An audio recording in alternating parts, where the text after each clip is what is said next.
Pay কমিশ্যনৰ regarding এটা ডাঙৰ update আপোনালোকে এইটো স্ক্ৰীনত দেখিবলৈ পাইছে।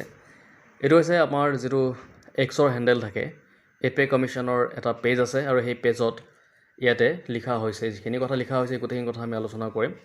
লেটেষ্ট আপডেট হয় পে কমিশ্যনৰ ৰিগাৰ্ডিং।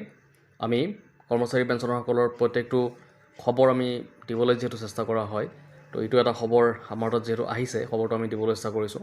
তো ইয়াতে লিখিছে federation of national postal organisation, যাক আমি FNPO বুলি কওঁ, urges the 8th Central Pay Commission to merge 50% DA with basic pay pension 1/1/2026 as interim relief.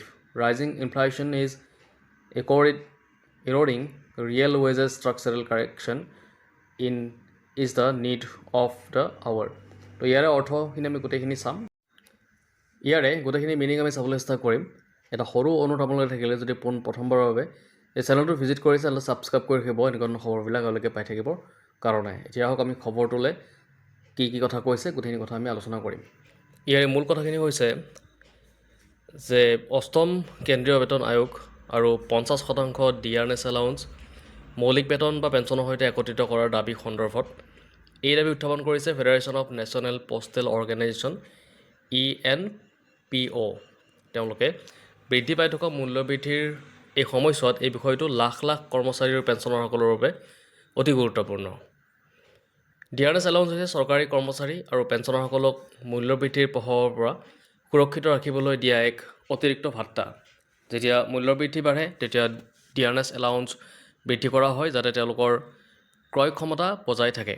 কিন্তু বৰ্তমান সময়ত মূল্যবৃদ্ধি যি হাৰত বৃদ্ধি পাইছে তাত বহু কৰ্মচাৰীয়ে অনুভৱ কৰিছে যে তেওঁলোকৰ বাস্তৱ আয় হ্ৰাস পাইছে, অৰ্থাৎ নামমাত্ৰ বেতন বৃদ্ধি পাই থাকিলেও দৈনন্দিন খৰচৰ চাপ যথেষ্ট বৃদ্ধি পাইছে। ENFO তেওঁলোকে কৈছে 8ম কেন্দ্ৰীয় বেতন আয়োগক অনুৰোধ জনাইছে যে 1/1/2026 তাৰিখৰ পৰা 50% ডিআৰএছ এলাউন্স মৌলিক বেতন আৰু পেঞ্চনৰ সৈতে একত্ৰিত কৰা হওক। ইয়াক অন্তৰ্বৰ্তীকালীন সকাহ হিচাপে প্ৰদান কৰাৰ দাবী জনাইছে তেওঁলোকে। ইয়াৰ অৰ্থ এইটোৱে যে যদি 50% ডিআৰএছ এলাউন্স মৌলিক বেতনৰ সৈতে সংযুক্ত কৰা হয় তেন্তে কৰ্মচাৰীৰ নতুন মৌলিক বেতন বৃদ্ধি পাব, পেঞ্চনাৰসকলৰ পেঞ্চনো বৃদ্ধি পাব, ভৱিষ্যতে গণনা কৰা অন্যান্য ভাত্তা আৰু সুবিধাসমূহ বৃদ্ধি পাব। এইটো কেৱল সাময়িক বৃদ্ধি নহয়, ই এটা গাঁথনিগত বা ষ্ট্ৰাকচাৰেল কাৰেকশ্যন বুলি কোৱা হৈছে, অৰ্থাৎ বেতন গঠন ব্যৱস্থাত মৌলিক সংশোধন। বৰ্তমান পৰিস্থিতিত মূল্যবৃদ্ধিয়ে বাস্তৱ মজুৰি ক্ষয় কৰি আহিছে। খাদ্য সামগ্ৰী, ঘৰ ভাড়া, চিকিৎসা, শিক্ষা সকলো ক্ষেত্ৰতে ব্যয় বৃদ্ধি পাইছে। যদি কেৱল ডিএ বৃদ্ধি কৰা হয়, মৌলিক বেতন বৃদ্ধি একেই থাকে, তেন্তে ই এটা সাময়িক ব্যৱস্থা হিচাপে থাকে। কিন্তু ডিএৰ এটা অংশ মৌলিক বেতনৰ সৈতে সংযুক্ত কৰিলে ই স্থায়ী সমাধানৰ দিশত এটা গুৰুত্বপূৰ্ণ পদক্ষেপ হ'ব পাৰে। সেয়েহে ENPO তেওঁলোকে কৈছে যে গাঁথনিগত সংশোধনেই হৈছে সময়ৰ দাবী। এই সিদ্ধান্ত গ্ৰহণ কৰা হ'লে কেন্দ্ৰীয় চৰকাৰী কৰ্মচাৰী আৰু পেঞ্চনাৰসকলৰ বাবে ই এক বৃহৎ আৰ্থিক সকাহ হিচাপে পৰিগণিত হ'ব।